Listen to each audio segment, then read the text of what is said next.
seeing what's more broken than what else, and also just what exploits are not being fixed in the game.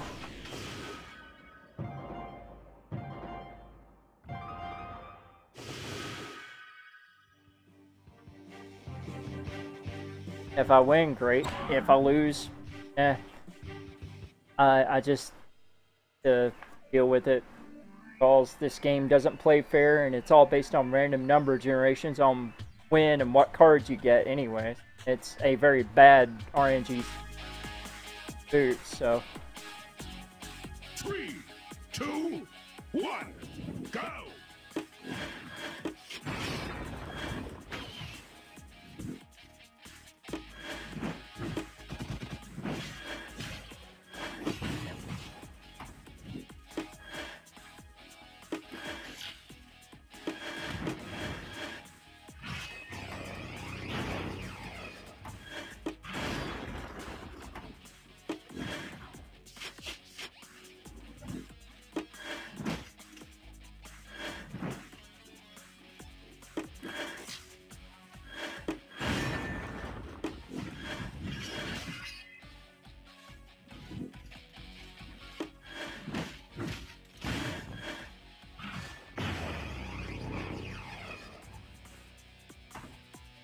KO, you lose.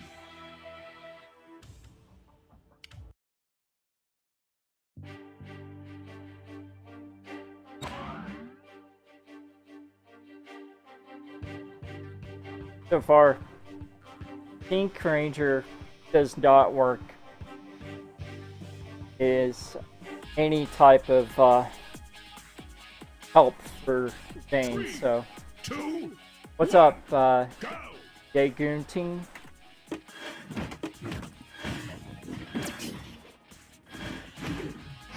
All right.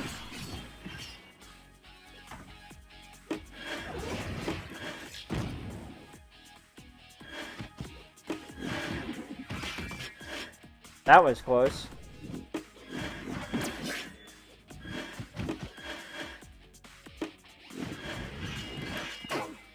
Ah. Wants to dash around a lot.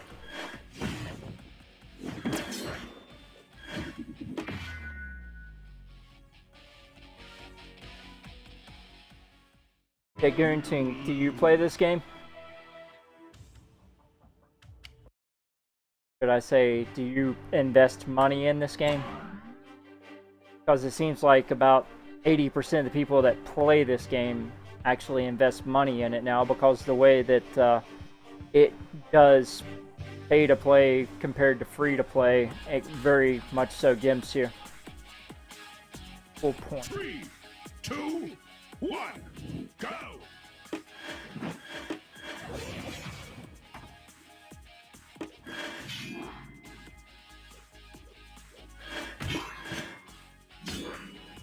All right.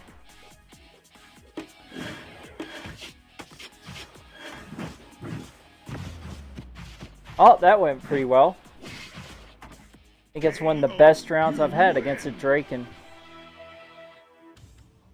Kraken, Draken, whichever. Potato, potato. Yeah, this game had a lot of potential whenever it was first announced at GDC during the Unity event.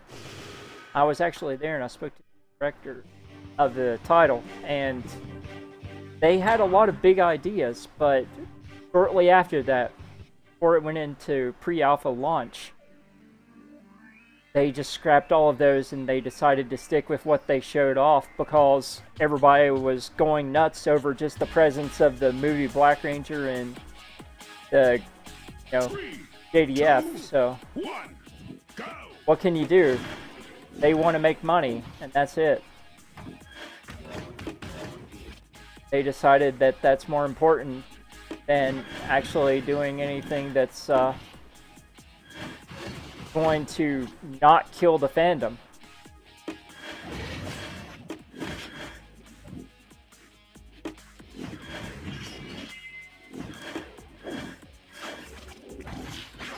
Alright.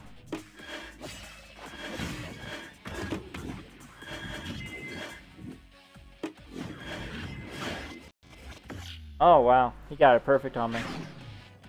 Perfect. You lose. Yeah, that's exactly my point. Like, I've been playing Tekken Mobile on my Shield tablet with the controller mapping on it, and it's fantastic for free-to-play aspect. Like, you get a free level box. Every single level, your player progresses in the game. And then every single match that you have on the story mode, the fact that it has a story mode over this just is leaps and bounds. And it's not even, 4 months into program.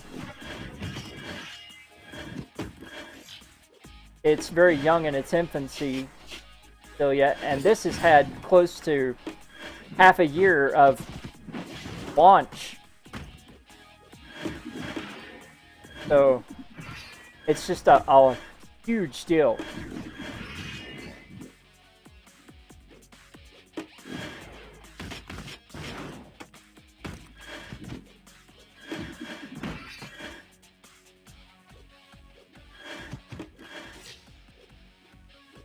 Boy, you like to dash around.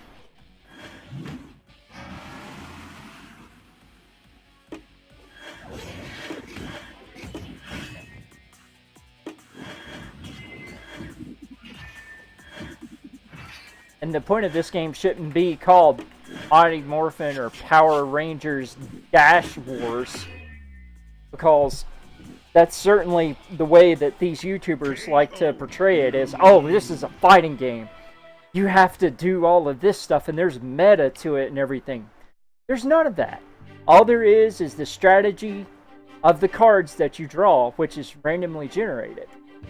So this, in and of its essence, is an action strategy card battle game. That you have dashing movements that really serve no purpose other than to lag the servers of the game. And the fact that they, have the Wi-Fi symbol pop up anytime you use Wi-Fi opposed to data is ridiculous.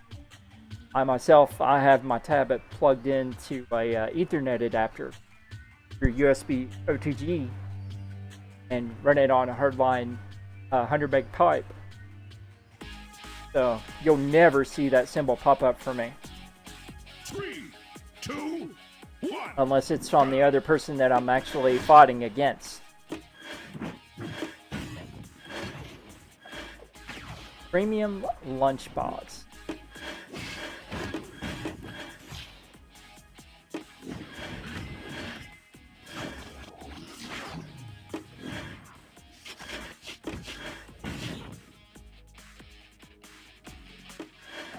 How many times do I have to tap it for it to go through?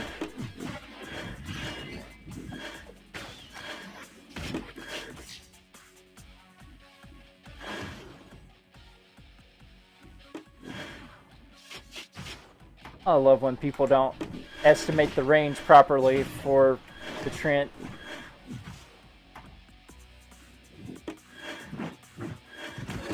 Completely.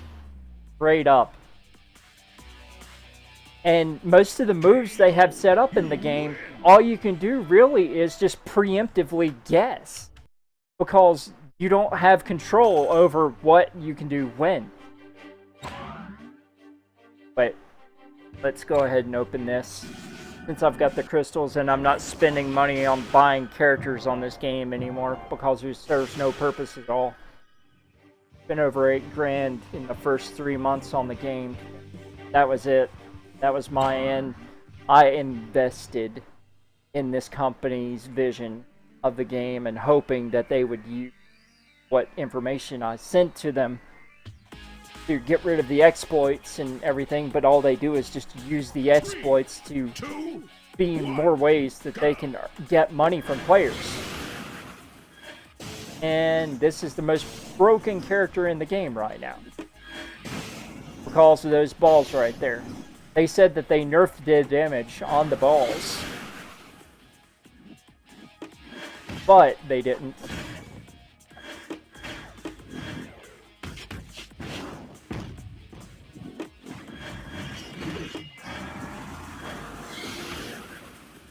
Plus the fact that she can recover quicker than any other character in the game.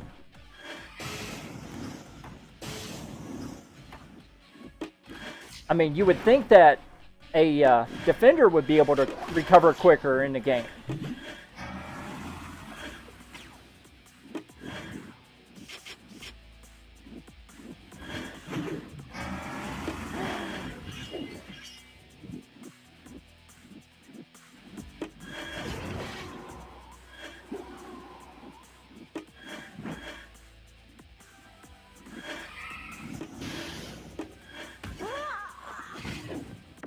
Yeah, it makes no sense that a balanced character as Rita has quicker recovery than a defender, and also has a higher damage output than an attacker. She has 3 moves that do a status change on you. She's the only character in the game that has that many moves that can status change you by either stagger, stun, or knockback. Knock up, rather. They need to increase the cost of the balls if they're going to have the damage be literally double on the second hit. They knocked Snide down after 1.2 for his damage on his last hit of his combo if it went through with the kicks. I think they need to do the same thing to Rita. 3, 2, 1, go!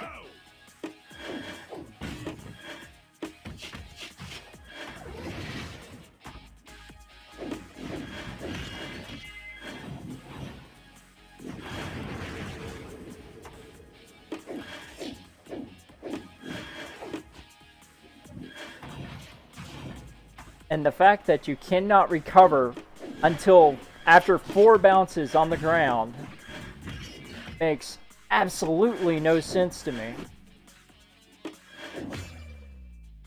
Like, seriously, in any fighting game, as they like to classify this as, or as the YouTubers like to classify it as, how many bounces do you usually have to take before you can recover or roll out of something? I think they need to make it to where you can dash or move back or move forward at the same time as activating a card so that you can be able to recover quicker. Something's got to happen to counter Rita because every single thing that she does is broken. And I'm not just bashing on her. Like, there are multiple characters in the game that literally dash through any attack that you're doing like you're not even doing it. People call it iframes, people call it different things, but what it is it's an exploit. Go!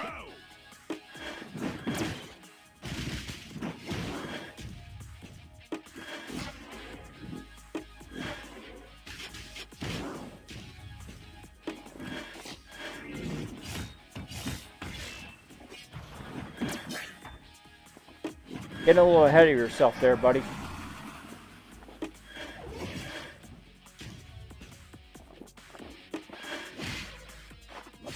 Wow, he has no block. He's a defender that has no block. Got a block now. And yeah. Not bad. KO.